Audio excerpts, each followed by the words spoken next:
फिर से आपका स्वागत है रीड बुक क्लब में। अगर आप चैनल पे नए हैं तो चैनल को सब्सक्राइब कर दीजिए, लाइक कर दीजिए और शेयर कर दीजिए। हेलो हाय दोस्तों, चलिए शुरू करते हैं आज के दिन एक और ही बेहतरीन ऑडियो बुक समरी के साथ, जिस बुक का नाम है फ्रॉम फेलियर टू सक्सेस। इस ऑडियो बुक समरी को दोस्तों हम चैप्टर बाय चैप्टर सुनेंगे। चैप्टर 1, क्या आप वह इंसान हैं जो तुरंत सक्सेसफुल होना चाहते हैं? क्या आप फेल होने से डरते हैं? अगर आपका जवाब हाँ है तो ये बुक आपके लिए है। ये केवल आपके लिए ही नहीं बल्कि मेरे जैसे अन्य के लिए भी है। मैं इंस्टेंट सक्सेस तो नहीं चाहता, लेकिन कई बार फेलियर से डर लगता है। तो आज हम मिलकर इस गलतफहमी को दूर करेंगे। यह समरी बताती है कि फेलियर हमारी जिंदगी का हिस्सा है। हम हमेशा ही हमारे सक्सेसफुल होने के सफर में हमारा रहेगा। यह समरी हमें यह भी सिखाएगी कि कैसे हम अपनी फेलियर को एक एडवांटेज की तरह ले सकते हैं, कैसे हम चैलेंजेस लेकर इसके बाद भी लगातार हम बढ़ सकते हैं। इस समरी में कई लोगों की रियल लाइफ स्टोरी बताई गई है जो कि असफल हुए लेकिन फिर भी आगे बढ़े, अंत में सक्सेसफुल हुए। क्या आपका भी कोई ऐसा सपना है जिसको पाना नामुमकिन लगता है? क्या आपको अपने सपनों को पाने के लिए पहला कदम उठाने में भी डर लगता है? आपके दिमाग में क्या क्या आता है जब आप खुद को फेल होता हुआ देखते हैं? क्या आपको लगता है कि आपको गिव अप कर देना चाहिए या फिर खुद को एक और मौका देना चाहिए, आगे बढ़ना चाहिए? अगर हम अपने गोल को पूरा कर लेते हैं तो वह हमारी पहचान बन जाती है, वही हमारे जीने का पर्पज बन जाती है। अपने सपनों को पूरा करना हमेशा आसान नहीं होता। उन्हें पूरा करने में बहुत से चैलेंजेस आते हैं जो हमें उसे अचीव करने से रोक सकते हैं। तो ये बात तय है कि हमारे एक ना एक बार फेल होना पक्का है। फेल होना कई बार आपकी हिम्मत को तोड़ सकता है, आपको खुद की नजरों में भी नीचा दिखा सकता है। जो भी सक्सेसफुल लोग हैं वह सब इस दौर से गुजर चुके हैं, इसलिए हमें भी हार मानने की बजाय उन्हीं लोगों की तरह एक कदम आगे बढ़ना चाहिए। क्योंकि फेल होना कोई प्रॉब्लम नहीं है बल्कि यह तो एक सोल्यूशन है। इसमें हम सीखेंगे कि अपने फेलियर से कैसे सीखा जाए, उनसे खुद को कैसे बेहतर बनाया जाए। आप अलग अलग तरह के फेलियर को समझेंगे, ये भी जानेंगे कि उनसे कैसे डील किया जाए। आप इसमें कुछ मेंटल स्ट्रेटजी के बारे में भी जानेंगे जिससे आप सक्सेस को अट्रैक्ट कर सकते हैं। ये सिखाएगी कि कैसे आप एक हेल्दी माइंडसेट के साथ चैलेंजेस को डील कर सकते हैं। यह आपको सिखाएगी कि ऐसी सोच कैसे डेवलप की जाए। इससे भी ज्यादा यह आपके अंदर की पावर का पता लगाने में मदद करेगी जो कि हर सक्सेसफुल इंसान में होती है। वो है फेलियर को सक्सेस में बदलने की क्षमता। चैप्टर 2,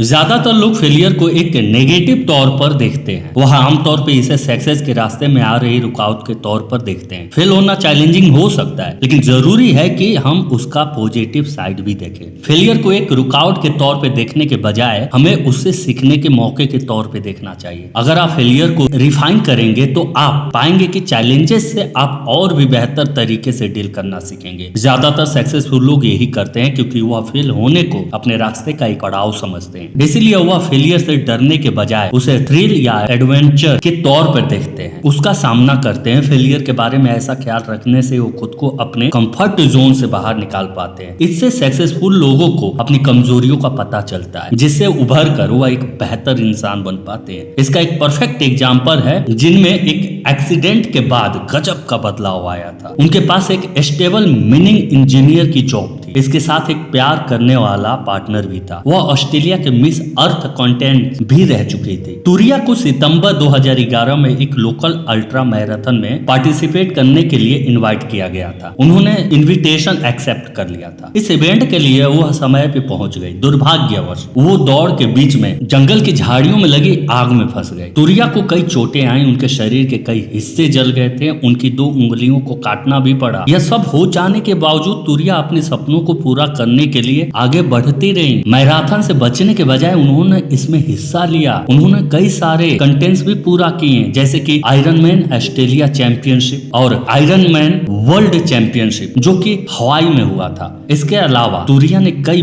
बड़े केसेस के लिए भी काम किया। उन्होंने ग्रेट वॉल ऑफ चाइना पे चढ़ाई भी की। उन्होंने $2 लाख से भी ज्यादा पैसा इकट्ठा किया ताकि वो गरीबों का इलाज कराने में मदद कर सके। 1 साल बाद तुरिया ने अपने हमसफर के साथ सगाई होने की खबर दी। फिर वह एक मोटिवेशनल स्पीकर बन गई। जिंदगी कई तरीकों से आपका इम्तिहान लेगी लेकिन गोल को पाने के लिए जरूरी है कि आप फेल होने से डरे नहीं बल्कि उसे एक मौके के तौर पर देखें। जब भी फेल हो ये समझने की कोशिश करें आप उससे क्या सीख सकते हैं, उससे सीखिए और आगे बढ़िए। चैप्टर नंबर 3, ज्यादातर लोग डरने की वजह से वह नहीं बन पाते जो वह बन सकते थे। वो अपने डर की वजह से बस वहीं फंसे रह जाते हैं, फिर उसी में खुश रहते हैं जो उनके पास है। वह खुद को इम्प्रूव करने की कोशिश ही नहीं करते बल्कि अपनी पोटेंशियल को कम कर देते हैं, दूसरे लोगों को अपनी इंसल्ट करने का मौका देते हैं। अगर आप सक्सेसफुल होना चाहते हैं तो आपको हमेशा होने वाली ग्रोथ से कभी नहीं डरना चाहिए। ऐसा तभी होगा जब दूसरे आपके बारे में क्या सोचते हैं, जब आप ये सोचना छोड़ देंगे। सिडनी ने अपनी बुक लाइफ बियॉन्ड मैच्योर में अपनी जिंदगी के टर्निंग पॉइंट के बारे में लिखा है। यह अमेरिकन एक्टर न्यूज़पेपर में बर्तन धोने का जॉब ढूंढ रहे थे, तभी उनकी नजर एक एड पे गई जिसमें एक्टर वांटेड लिखा हुआ था। इससे उन्हें पता चला कि अमेरिका निग्रो थिएटर में ऑडिशन होने वाला है। जब वो वहां पहुंचे तो डायरेक्टर ने उन्हें किताब से एक पेज पढ़ने को कहा। यह उनके लिए मुश्किल था क्योंकि उन्होंने 1 साल ही पढ़ाई की थी, इस वजह से उन्हें पासेज पढ़ने में मुश्किल हो रही थी।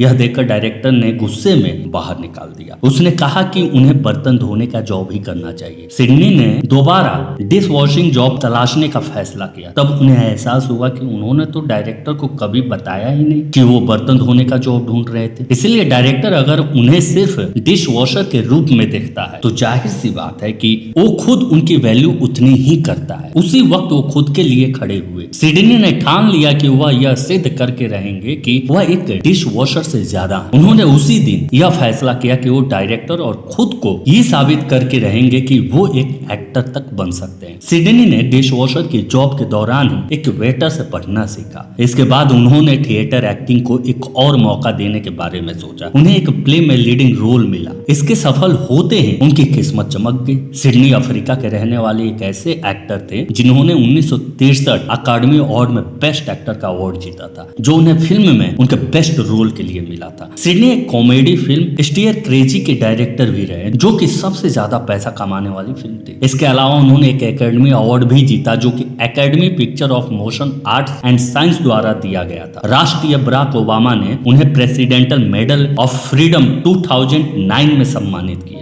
यह सब इसलिए हो पाया क्योंकि सिडनी ने ठान लिया था वह उस डायरेक्टर को दिखा कर रहेंगे वह एक एक्टर बन सकते हैं। उस डायरेक्टर की बातों से निराश होने की बजाय उन्होंने इसे इंस्पिरेशन के रूप में लिया। उनके हमेशा सीखते रहने की आदत ने उन्हें वह सिडनी बना दिया जो आज वो हैं। आज आप जो भी बनना चाहते हैं उसके लिए जरूरी है कि आप दूसरों को ये फैसला न करने दें कि आपकी वैल्यू क्या है। खुद पर विश्वास कीजिए, छोटे छोटे स्टेप बढ़ाइए और खुद को इम्प्रूव करते रहिए। इससे आप वो इंसान बन पाएंगे जो आप बनना चाहते हैं। तो थैंक यू दोस्तों, ये थी आज की ऑडियो बुक समरी।